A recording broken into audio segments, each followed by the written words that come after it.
کہ ہمیں ایک مرتبہ دنیا میں واپس جانے کا موقع مل جائے تو ہم مومن بن جائیں۔ یقیناً اس سارے واقعے میں عبرت کا بڑا سامان ہے، پھر بھی ان میں سے اکثر لوگ ایمان نہیں لاتے۔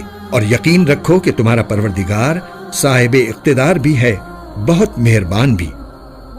نوح کی قوم نے پیغمبروں کو جھٹلایا، جبکہ ان کے بھائی نوح نے ان سے کہا، کیا تم اللہ سے ڈرتے نہیں ہو؟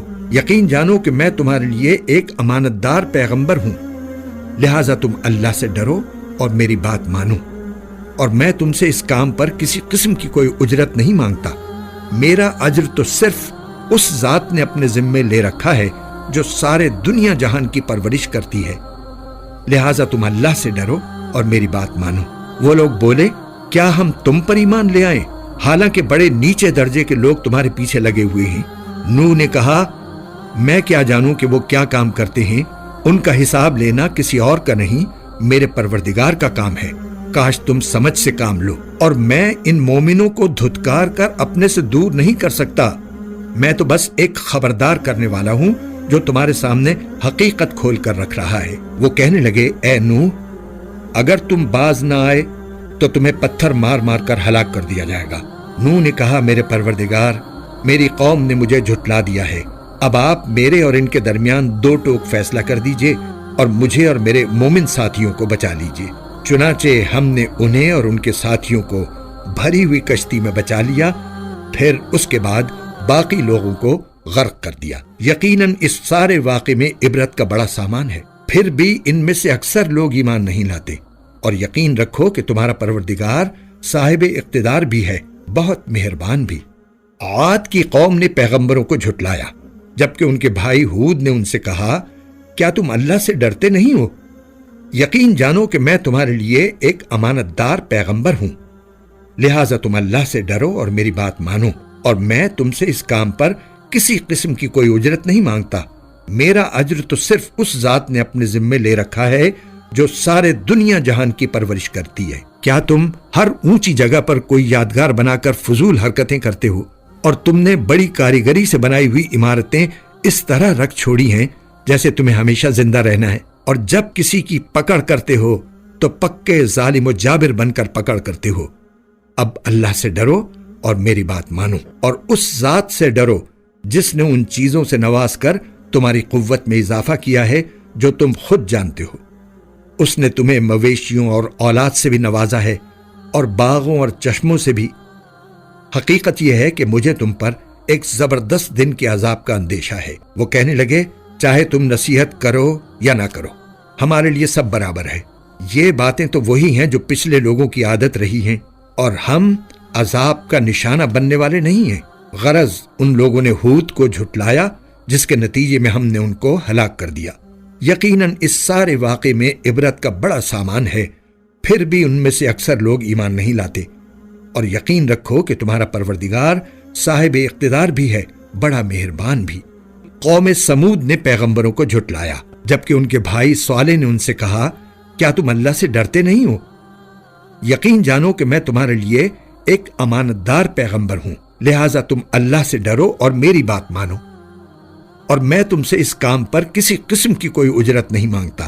میرا اجر تو صرف اس ذات نے اپنے ذمے لے رکھا ہے جو سارے دنیا جہان کی پرورش کرتی ہے۔ کیا تمہیں اطمینان کے ساتھ ان ساری نعمتوں میں ہمیشہ رہنے دیا جائے گا جو یہاں موجود ہیں، ان باغوں اور چشموں میں، اور ان کھیتوں اور نخلستانوں میں جن کے خوشے ایک دوسرے میں پیوست ہیں؟ اور کیا پہاڑوں کو بڑے ناز کے ساتھ تراش کر تم ہمیشہ گھر بناتے رہو گے؟ اب اللہ سے ڈرو اور میری بات مانو، اور ان حد سے گزرے ہوئے لوگوں کا کہنا مت مانو جو زمین میں فساد پھیلاتے ہیں اور اصلاح کا کام نہیں کرتے۔ وہ کہنے لگے کہ تم پر تو کسی نے بڑا بھاری جادو کر دیا ہے، تمہاری حقیقت اس کے سوا کچھ بھی نہیں کہ تم ہم جیسے ہی ایک انسان ہو، لہٰذا اگر سچے ہو تو کوئی نشانی لے کر آؤ۔ صالح نے کہا، لو یہ اونٹنی ہے، پانی پینے کے لیے ایک باری اس کی ہوگی اور ایک معین دن میں ایک باری تمہاری، اور اس کو بری نیت سے ہاتھ بھی نہ لگانا، ورنہ ایک زبردست دن کا عذاب تمہیں آ پکڑے گا۔ پھر ہوا یہ کہ انہوں نے اس اونٹنی کی کونچیں کاٹ ڈالی اور آخر کار پشیمان ہوئے، چنانچہ عذاب نے انہیں آ پکڑا۔ یقیناً اس سارے واقعے میں عبرت کا بڑا سامان ہے، پھر بھی ان میں سے اکثر لوگ ایمان نہیں لاتے، اور یقین رکھو کہ تمہارا پروردگار صاحب اقتدار بھی ہے، بڑا مہربان بھی۔ لوط کی قوم نے پیغمبروں کو جھٹلایا، جبکہ ان کے بھائی لوط نے ان سے کہا، کیا تم اللہ سے ڈرتے نہیں ہو؟ یقین جانو کہ میں تمہارے لیے ایک امانت دار پیغمبر ہوں، لہٰذا تم اللہ سے ڈرو اور میری بات مانو، اور میں تم سے اس کام پر کسی قسم کی کوئی اجرت نہیں مانگتا۔ میرا اجر تو صرف اس ذات نے اپنے ذمے لے رکھا ہے جو سارے دنیا جہان کی پرورش کرتی ہے۔ کیا دنیا جہان کے سارے لوگوں میں تم ہو جو مردوں کے پاس جاتے ہو، اور تمہاری بیویاں جو تمہارے رب نے تمہارے لیے پیدا کی ہیں ان کو چھوڑے بیٹھے ہو؟ حقیقت تو یہ ہے کہ تم حد سے بالکل گزرے ہوئے لوگ ہو۔ کہنے لگے، لوط اگر تم باز نہ آئے تو تم بھی ان لوگوں میں شامل ہو جاؤ گے جنہیں بستی سے نکال باہر کیا جاتا ہے۔ لوط نے کہا، یقین جانو میں ان لوگوں میں سے ہوں جو تمہارے اس کام سے بالکل بیزار ہیں۔ میرے پروردگار، جو حرکتیں یہ لوگ کر رہے ہیں مجھے اور میرے گھر والوں کو ان سے نجات دے دے۔ چنانچہ ہم نے ان کو اور ان کے سب گھر والوں کو نجات دی، سوائے ایک بڑھیا کے جو پیچھے رہنے والوں میں شامل رہی۔ پھر اور سب کو ہم نے تباہ کر دیا اور ان پر ایک زبردست بارش برسا دی۔ غرض بہت بری بارش تھی جو ان پر برسی، جنہیں پہلے سے ڈرا دیا گیا تھا۔ یقیناً اس سارے واقعے میں عبرت کا بڑا سامان ہے، پھر بھی ان میں سے اکثر لوگ ایمان نہیں لاتے۔ اور یقین رکھو کہ تمہارا پروردگار صاحب اقتدار بھی ہے، بڑا مہربان بھی۔ ایکا کے باشندوں نے پیغمبروں کو جھٹلایا، جبکہ شعیب نے ان سے کہا کہ کیا تم اللہ سے ڈرتے نہیں ہو؟ یقین جانو کہ میں تمہارے لیے ایک امانت دار پیغمبر ہوں، لہٰذا تم اللہ سے ڈرو اور میری بات مانو، اور میں تم سے اس کام پر کسی قسم کی کوئی اجرت نہیں مانگتا۔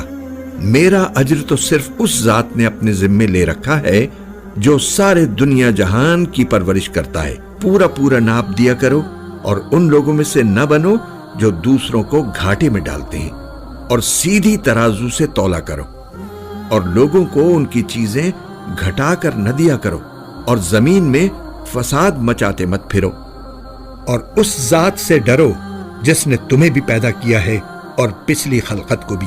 کہنے لگے، تم پر تو کسی نے بڑا بھاری جادو کر دیا ہے، تمہاری حقیقت اس کے سوا کچھ بھی نہیں کہ تم ہم جیسے ہی ایک انسان ہو، اور ہم تمہیں پورے یقین کے ساتھ جھوٹا سمجھتے ہیں، لہٰذا اگر تم سچے ہو تو ہم پر آسمان کا کوئی ٹکڑا گرا دو۔ شعیب نے کہا، میرا پروردگار خوب جانتا ہے کہ تم کیا کر رہے ہو۔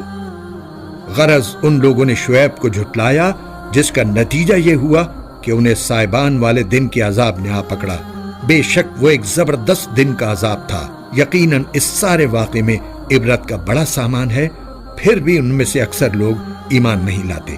اور یقین رکھو کہ تمہارا پروردگار صاحب اقتدار بھی ہے، بڑا مہربان بھی۔ بے شک یہ قرآن رب العالمین کا نازل کیا ہوا ہے، امانت دار فرشتہ اسے لے کر اترا ہے۔ اے پیغمبر، تمہارے قلب پر اترا ہے تاکہ تم ان پیغمبروں میں شامل ہو جاؤ جو لوگوں کو خبردار کرتے ہیں۔ ایسی عربی زبان میں اترا ہے جو پیغام کو واضح کر دینے والی ہے۔ اور اس قرآن کا تذکرہ پچھلی آسمانی کتابوں میں بھی موجود ہے۔ بھلا کیا ان لوگوں کے لیے یہ کوئی دلیل نہیں ہے کہ بنو اسرائیل کے علماء اس سے واقف ہیں؟ اور اگر ہم یہ کتاب اجمی لوگوں میں سے کسی پر نازل کر دیتے اور وہ ان کے سامنے پڑھ بھی دیتا تو یہ لوگ تب بھی اس پر ایمان نہ لاتے۔ مجرموں کے دلوں میں تو ہم نے اس کو اسی طرح داخل کیا ہے۔ یہ لوگ اس پر اس وقت تک ایمان نہیں لائیں گے جب تک دردناک عذاب آنکھوں سے نہ دیکھ لیں، اور وہ ان کے پاس اس طرح اچانک آ کھڑا ہو کہ ان کو پتہ بھی نہ چلے۔ پھر یہ کہہ اٹھیں کہ کیا ہمیں کچھ مہلت مل سکتی ہے؟ تو کیا یہ لوگ ہمارے عذاب کے لیے جلدی مچا رہے ہیں؟